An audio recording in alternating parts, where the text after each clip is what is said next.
Olá! Hoje nosso Deep Dive é sobre uma escalada bem crítica na disputa EU-China. Vamos falar do uso estratégico das terras raras pela China. Nossas fontes, e tem um relatório bem detalhado nisso, mostram uma virada importante. Parece que saímos daquela guerra comercial de tarifas para algo novo, a armamentização das cadeias de suprimento. A ideia aqui é entender o que rolou, por que isso importa tanto e, claro, as consequências, né? Tudo começou assim, o marco foi 9 de outubro de 2025. O Ministério do Comércio da China soltou o anúncio número 61, basicamente restringindo a exportação de terras raras para uso militar. E a reação americana foi na hora.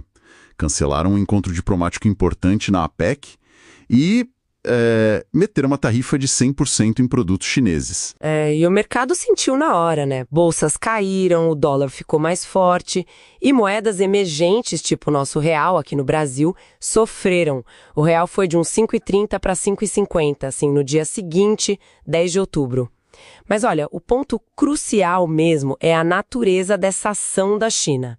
Não é só deixar algo mais caro com tarifa, sabe? É tipo negar o acesso mesmo a um componente que não tem substituto fácil e que é vital para a defesa do rival. Isso, para mim, inaugura uma nova fase, talvez uma era de guerra de suprimentos. Faz total sentido essa distinção. Guerra de suprimentos. Pesado. E como Pequim justificou isso?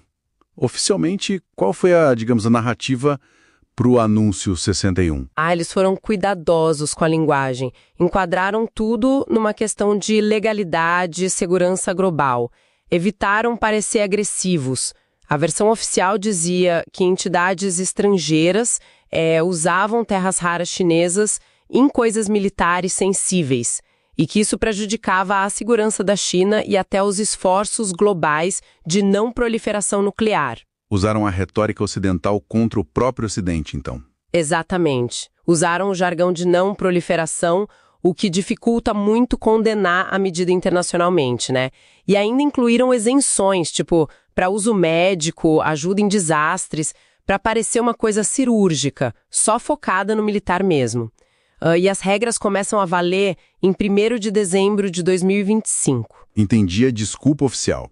Mas o jeito como eles fizeram isso é aí que a coisa complica, né? Foi com a tal regra do produto estrangeiro direto, a FDPR. Isso, precisamente.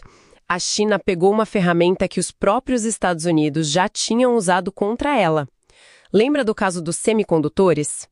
Essa FDPR, a Foreign Direct Product Rule, ela basicamente estende o controle de exportação da China para fora do país. Como assim para fora?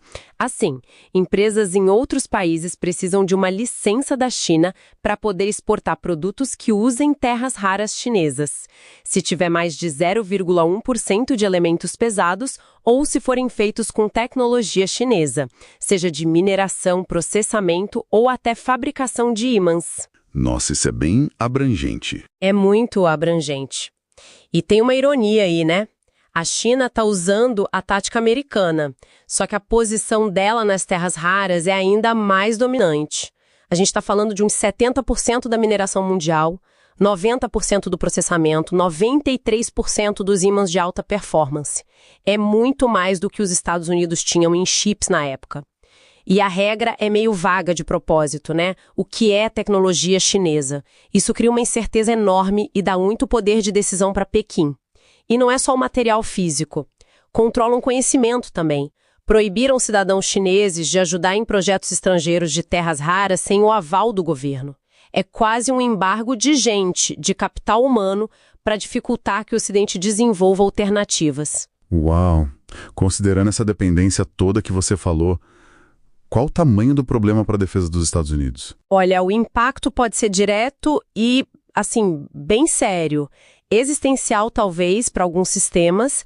A dependência americana daqueles ímãs super fortes de neodímio, ferro-boro, samário, cobalto, é quase total. O CSIS, um centro de estudos importante, listou sistemas críticos que ficam vulneráveis. Caças F-35, sabe, componentes essenciais lá dentro, radar, submarinos classe Virgínia, Columbia, a propulsão, o sonar. mísseis Tomahawk, sistema de radar Aegis da Marinha, drones como Predator, bombas guiadas JDAM, a lista é longa. Então, parar a produção ou a manutenção disso tudo? Exatamente. Pode paralisar a produção de armas novas e complicar a manutenção das que já existem. E tem fonte que diz que a China já produzia armas num ritmo 5, 6 vezes maior. Essa restrição só aumenta essa vantagem relativa deles. Certo. E a reação americana, aquela tarifa de 100%, funcionou? O que as análises dizem? Então, a maioria dos analistas aponta que foi estrategicamente meio fraca. Questionável. A ação da China foi um bisturi, focada na defesa. A resposta dos Estados Unidos foi um martelo, uma tarifa geral. Acabou batendo na própria economia americana, né? Inflação, custo para o consumidor, e não resolveu o problema principal. Que é a falta do material físico. Isso. Tarifa não faz brotar terra rara nos Estados Unidos, nem fábrica de imã da noite para o dia. E o timing da China também foi muito bem pensado. Pegou os Estados Unidos no momento de shutdown do governo, dívida lá nas alturas, mais de 120% do PIB. Isso tudo limita a capacidade de Washington de reagir com força, né?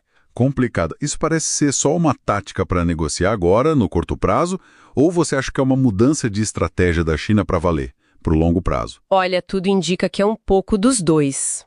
Fontes como o CSS, análises como o do Gibrão Jordão sugerem que, sim, é uma alavanca para forçar a negociação. Querem conversar sobre tarifa, sobre tecnologia, sobre Taiwan, talvez. Mas, ao mesmo tempo, mesmo que revertam a medida depois, a demonstração de força já foi feita, o recado foi dado.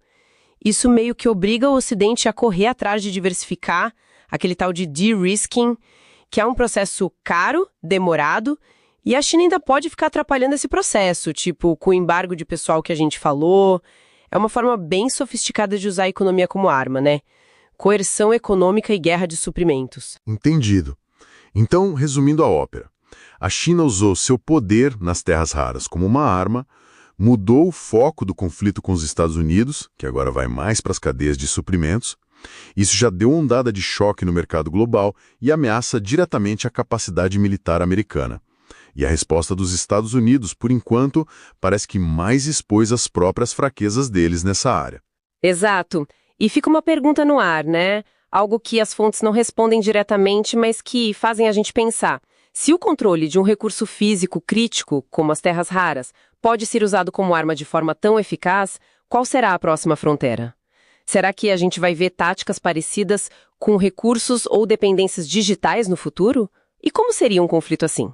Fica aí pra gente refletir.